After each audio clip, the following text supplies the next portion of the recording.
আর সর্বোপরি এখন যে জেনারেশন, এই জেনারেশনটা আসলে আমার যেটা মনে হয় একটা অটিস্টিক প্রতিবন্ধী জেনারেশন, যারা ৭১ জানে না, দেশের সার্বভৌমত্ব, দেশের ইতিহাস এবং দেশের যে উত্তরিত যে আমাদের যারা ছিলেন পূর্বপুরুষ, গতানুগতিক যে ধারা, সে সম্পর্কে তারা টোটালি আপনি বলতে পারেন ব্লাইন্ড। তো সেদিক থেকে আসলে এখন যদি বলতে যাই, যেটা বলতে হবে সেটা হচ্ছে প্রথমে স্মরণ করতে হবে ৭১কে, যেটা হচ্ছে আমাদের জন্মগত ভিত্তি এবং দেশের ভিত্তি। এরপরে স্মরণ করতে হবে বঙ্গবন্ধু শেখ মুজিবুর রহমানকে, যিনি হচ্ছেন ৭১-এ এবং গণ অভ্যুত্থানের পরে দিয়ে বাংলাদেশ নামক এই যে একটা জায়গা, একটা মানচিত্র যিনি উপহার দিয়েছিলেন। তিনি উপহার দিয়েছিলেন আমাদের ১ বছরের মধ্যে একটি সংবিধান, এবং তিনি আমার সোনার বাংলা আমি তোমায় ভালোবাসি খুব সুন্দর একটা জাতীয় সঙ্গীত আমাদের উপহার দিয়েছেন, যার জন্য আমরা চিরকাল তার কাছে ঋণী হয়ে আছি। এবং এটা যুগের পর যুগ বংশ পরিক্রমায়, বংশ পরম্পরায় আমরা তার কাছে ঋণী হয়ে থাকবো। শুধু ব্যক্তিগতভাবে আওয়ামী লীগ বলতে আমরা কিন্তু আওয়ামী লীগকে কখনোই আওয়ামী লীগের একটা ব্যক্তিগত দল হিসেবে জানি না। আমরা কিন্তু জানি এটা বাংলাদেশের সবার একচ্ছত্র একটি গ্রুপ এবং একচ্ছত্র একটি দল, যেটাই বলেন। কারণ আপনি দেখেন, জয় বাংলা এটা সবাই বলে, এই কথাটা অমীমাংসিত। জয় বঙ্গবন্ধু এটার কথাটাও বলে সবাই অমীমাংসিত, কিন্তু এই কথার সাথে আমরা বর্তমান প্রজন্মে যারা আছি তারা কিন্তু একমত নই। কেন একমত নই, এটা যদি প্রশ্ন হয় তাহলে এর উত্তর হবে আমার কাছে। দেখেন, বাপ মা বিহীন, পিতামাতা বিহীন যেমন সন্তান, এটা আশা করা যায় না এবং তার জন্মগত পরিচয় থাকে না। আপনি যদি বঙ্গবন্ধুবিহীন, ৭১বিহীন একটা দেশের কথা চিন্তা করেন, সেদিক থেকে তো তাহলে আমরা বংশবিহীন বা জন্মগত পরিচয়বিহীন মানুষ হয়ে গেলাম। কারণ ৭১ যদি এদেশে না আসতো, কখনোই কিন্তু আজকে 2026 আসতো না। ৭১ আসছিল বলেই কিন্তু আমরা বাংলাদেশে, আমাদের পাসপোর্টে কিন্তু লেখা থাকে we are the citizen of Bangladesh. কারণ ৭১ উনি আমাদের বাঙালিকে একচ্ছত্র করেছিলেন, একত্রিত করেছিলেন। এবং দেখবেন তখন কিন্তু চামার, চাষি এবং বুদ্ধিজীবী থেকে আরম্ভ করে প্রত্যেকের কিন্তু কনসেপ্ট কিন্তু একটাই ছিল, সেটা হচ্ছে কি ফ্রিডম, স্বাধীনতা।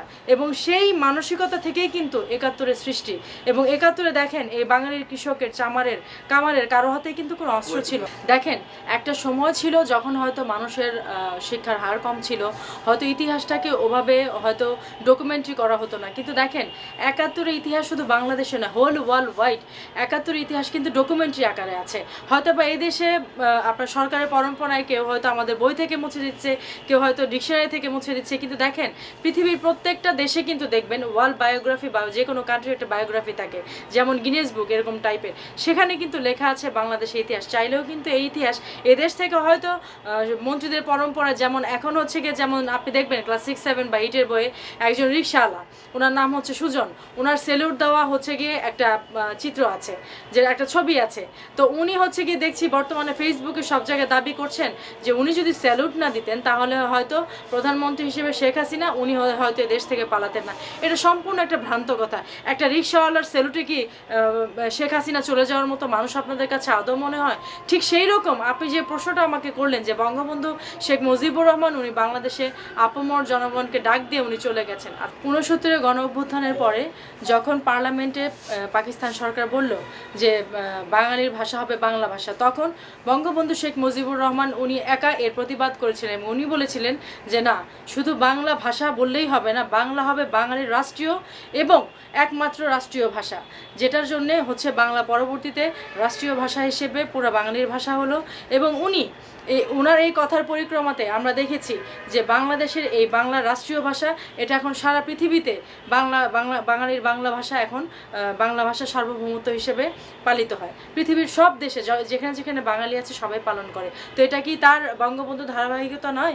ওই দিন যদি উনি ওই পার্লামেন্টে দাঁড়িয়ে যদি না বলতেন যে বাঙালির সার্বভৌম এবং রাষ্ট্রীয় ভাষা বাংলা, তাহলে এই বাঙালির এইটুকু মানচিত্রে আমাদের বাংলাদেশ নামে এই জায়গাটুকু আমরা পেতাম না। উনি সেখানে প্রতিবাদ করেছিলেন যে না, পাকিস্তানের শুধু এইটুকু জায়গার নাম ম্যাপে বাংলাদেশ নামে একটি দেশের অভ্যুত্থান করতে হবে। একদিন উনি ওই দিন শুধু উনি একা এর প্রতিবাদ করেছিলেন। এরপরে উনি 1 বছরের মধ্যে আমাদের একটি সংবিধান দিলেন। উনি হচ্ছে গিয়ে বাঙালিকে স্বাধীনতা এবং স্বাধীনতার চেতনা, যে চেতনা থেকে দেখেন ৭১ একটা মুক্তিযুদ্ধ হলো, তাহলে কোত্থেকে ৭১ অমীমাংসিত হলো এবং বঙ্গবন্ধু শেখ মুজিবুর রহমান উনি কোত্থেকে পালিয়ে গেলেন, এরকম কোনো প্রুফ তো আজ পর্যন্ত কেউ দিতে পারেনি। কিন্তু এই প্রজন্ম হচ্ছে অন্ধ, এই প্রজন্ম হচ্ছে যা কান নিয়ে গেল চিলে সেই তাদের মতো। এই জন্যই হচ্ছে গিয়ে তারা এইসব কথা বিশ্বাস করে। তারা আসলে এই ইতিহাসটাকে কখনোই ঘুটে ঘাটে দেখেনি যে আমাদের আসলে প্রজন্মের পেছনের ইতিহাস কি। আজকে যে বাংলায় আমরা বাংলাদেশি, বাংলাদেশ নামে আমাদের পাসপোর্ট, আমাদের পরিচয় সারা বিশ্বে আমরা দেই, বিশ্বের দরবারে আমরা বাংলাদেশ হিসেবে পরিচিত, এর পেছনে বঙ্গবন্ধু শেখ মুজিবুর রহমান ওনার যে কত বড় অবদান এটা কিন্তু আজকের প্রজন্ম কেউ জানে না। কিন্তু আমরা যারা আছি তরুণ প্রজন্ম, আমরা আমাদের ভেতরে বঙ্গবন্ধুকে লালন করি, বাংলাকে লালন করি। এবং আরেকটি সবচেয়ে বড় কথা যেটা না বললেই না, বঙ্গবন্ধু শেখ মুজিবুর রহমান উনি কিন্তু যতগুলো বায়োগ্রাফারকে উনি বায়োগ্রাফি দিয়েছেন ৭১-এর পরবর্তীকাল সময়, উনি কিন্তু সবখানে বলেছেন আমি প্রধানমন্ত্রী হিসেবে নিজেকে পরিচয় দিতে চাই না, কারণ আমার লজ্জা বোধ হয় যখন কেউ বলে বাংলাদেশের প্রধানমন্ত্রী। আমি এই দেশের মানুষের, আমি সাধারণ মানুষ, আমার পরিচয় সাধারণ মানুষের পিতা হিসেবে। এবং উনি যে জাতির পিতা এটা কেন বলা হয়েছে এটা নিয়েও আজকাল দেখি অনেকে ধর্মের সাথে, রিলিজনের সাথে কনফ্লিক্ট করে। কেন কনফ্লিক্ট করে? এর পেছনে রাজাকাররা জড়িত। কারণ দেখেন একটা দেশের হিসেবে শেখ মুজিবুর রহমানকে বলা হয়, এটা নিয়ে কিন্তু দেখবেন হুজুর যারা আছে লাল বদর এরা কিন্তু একটা কনফ্লিক্ট তৈরি করে রেখেছে যে একটা জাতির পিতা হচ্ছে গিয়ে হজরত ইসমাইল, হ্যাঁ, কিন্তু বঙ্গবন্ধু কিভাবে হয়। এখন আমি এখানে কথাটা ভেঙে দিই। দেখেন আমাদের পরিবারে কিন্তু যখন বাবা মারা যান বা বাবার অবর্তমানে আমাদের যদি সবচেয়ে ছোট ভাই বা মেজো ভাই বা বড় বোনের কোনো হাজব্যান্ড থাকে, তারা যদি পারিবারিকভাবে দায়িত্ব পালন করে, আমরা কি বলি যে আমার এই বোনের হাজব্যান্ড বা আমার এই ছোটো ভাইটা, সে ছোট হলে কি হবে, সে আমাদের পিতার মতো দায়িত্ব আমাদের পরিবারে পালন করে। তাই বলি কি সে আমার মার হাজব্যান্ড মানে আমার বাবা হয়ে গেল। কিন্তু পিতার মতো কেন বলি? একটা পরিবার, একটা দেশ যখন বিচ্ছিন্ন হয়ে যায়, একটা ধ্বংসাবশেষ থেকে একটা দেশকে যখন উত্তরণ করা হয় পিতার মতো যত্ন করে, এই জন্য কিন্তু তার নাম বঙ্গবন্ধু এবং তার নাম কিন্তু জাতির পিতা হিসেবে তখন বাংলাদেশে সবাই বলতেন। কেউ কিন্তু তাকে প্রধানমন্ত্রীর চোখে দেখতেন না এবং তিনিও এদেশের প্রধানমন্ত্রীর মতো আচরণ করতেন না। তিনি কিন্তু এই দেশটাকে পুরো একটা পরিবারের মতো দেখেছিলেন এবং সেই পরিবারের মতো দেখার শেষ পরিণতি কি হয়েছিল সেটা হচ্ছে 15ই আগস্টে তার সেই দুর্বিষহ মৃত্যু, যেখানে হচ্ছে গিয়ে তার 32 নম্বর বাড়িতে ওপরে তারা দুজন এবং নিচে একটা প্রেগনেন্ট মহিলা সহ তার সবচেয়ে যে ছোট ছেলে রাসেলকে খাটের নিচ থেকে বের করে তাকে হত্যা করা হয়। সেখানে তখন ছিল একজন প্রেগনেন্ট মহিলা বঙ্গবন্ধু শেখ মুজিব। দেখেন তো ওই জায়গায় নিজেকে একটু দাঁড় করিয়ে রেখে যে দোতলা থেকে আপনি চিন্তা ভাবনা করছেন যে নিচে আপনার তরতাজা দুটি ছেলে পেলে আপনার ছোট ছেলে প্রত্যেককে মেরে ফেলা হচ্ছে। সেদিন কি মানবাধিকার লঙ্ঘন হয়নি? একজন গর্ভবতী মহিলা, খুকি হয়তো তার নাম ছিল, তাকে ওই দিন মেরে ফেলা হয়েছে বেনর্দে খুঁচি খুঁচি। সেদিন কি মানবাধিকার লঙ্ঘন হয়নি? আপনারা আমার পরিবার যদি আজকে এভাবে করে নিজেকে দাঁড় করান তখন আপনার কেমন লাগতো, আমাদের কেমন লাগতো? আমাদের বাবা মা নর্মালি যখন মারা গেছে তাদেরকে আমরা এখনও বলতে পারি না। আর প্রধানমন্ত্রী শেখ হাসিনা ওনার পরিবারে 22 থেকে 26 জন লোক ওই একই দিনে ওইভাবে মেরে ফেলা হলো। জানাজা দেওয়ার জন্য একটা টুকরা মাংস যিনি পেলেন না, যিনি বিদেশ থেকে স্বামীর সাথে গিয়েছেন বিদেশে ওয়াজেদ সাহেবের সাথে, সেখান থেকে উনি শুনতে পেলেন যে তার বাবা মা কেউ নাই। তাহলে উনি কিসের মধ্যে দিয়ে গেছেন? ওই জায়গাটা নিজেকে একবার দাঁড় করিয়ে দেখেন যে তরতাজা প্রাণ এভাবে মেরে ফেলে নিজের চোখের সামনে নিজেদের কেমন লাগে। আজকে যখন দেশের এই এহেন পরিস্থিতিতে আপনারা বিএনপি, আওয়ামী লীগ, আপনারা নিজেদের দলাদলি করে আওয়ামী লীগের লোকজনকে আপনারা মেরে ফেলছেন দুর্ধর্ষের মতো, আপনারা জবাই করে ফেলছেন, চুল কামিয়ে দিচ্ছেন, মহিলাদের বিবস্ত্র করছেন শুধুমাত্র নিজেদের অসন্তুষ্টের কারণে। যদি এরকম প্রত্যেকের ফ্যামিলিতে হতো আপনারা কি করতেন? এই দেশকে তো আপনারা জাহিলিয়াত বানিয়ে ফেলতেন। দেখেন সেদিক থেকে প্রধানমন্ত্রী শেখ হাসিনা উনি যখন বাইরে বসে শুনতে পেলেন যে ওনার বাবা মারা গেছে, উনি তারপরেও সেই রিস্ক নিয়ে বাংলাদেশে এলেন। কেন? বাঙালির আত্মমর্যাদা ফিরিয়ে দেওয়ার জন্য উনি এই দেশে এলেন।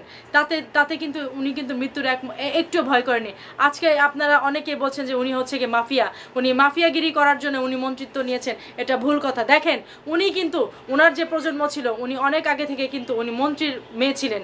এরপরে উনি ওয়াজেদ আলীর মতো একজন পরমাণু বিজ্ঞানী, তার ওয়াইফ ছিলেন।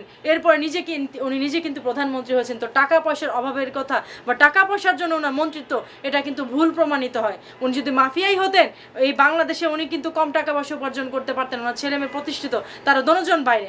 অথচ অন্য দিক দিয়ে কী দেখা যায়, আমাদের দেশে যদি আমাদের একটু টাকা পয়সা হয়, আমাদের একটু হয়, আমরা নির্বাচন করি, আমরা ছেলে মেয়েকে বংশ পরম্পরায় চিন্তা করি যে এরা মন্ত্রী হবে, আমার পরে এ চেয়ারম্যান হবে। কিন্তু উনি কি করেছেন? উনি ওনার ক্যারিয়ারের এই পর্যন্ত এখনও কিন্তু ওনার প্রায় 80-র কাছাকাছি বয়স, উনি কিন্তু ওনার ছেলে মেয়েকে এখনও উনি এই দেশের মন্ত্রী হিসেবে আনেনি। এবং যেদিন ওনাকে এই দেশ থেকে বিদায় করে দেওয়ার চিন্তা ভাবনা করলেন শুধুমাত্র দেশের 5 কোটি মানুষের যাতে কোনো সমস্যা না, উনি ডাক দিলে কে না নেমে আসতো তখন। উনি কিন্তু তখন ওনার পদমর্যাদা ছিল, উনি কিন্তু তখনও প্রধানমন্ত্রী ছিল। উনি যদি চাইতেন ওই দিন বললে পুলিশ থেকে শুরু করে ওনার নেতা নেত্রী প্রত্যেকে রাস্তায় নেমে এসে কিন্তু দেশে কিন্তু বিরাট ম্যাসাকার হতো। এই দেশ কিন্তু তখন রক্তক্ষয়ী একটা গৃহযুদ্ধের হতো। সেই কিছু সব কিছু যাতে না হয় সেই অবসান করে দিয়ে উনি কিন্তু এই অবরোধ এবং এই জনগণের ওপর এই দেশে যে একটা ম্যাসাকার একটা পরিস্থিতি হলো, সেদিন ছাত্রদের দিয়ে যে একটা রাজাকার নামকে দেখেন পুঁজি করে এত বড় একটা দেশে মহামারীর মতো একটা ক্ষতি করার চেষ্টা করলো, উনি কিন্তু নিঃশব্দে চলে গেলেন।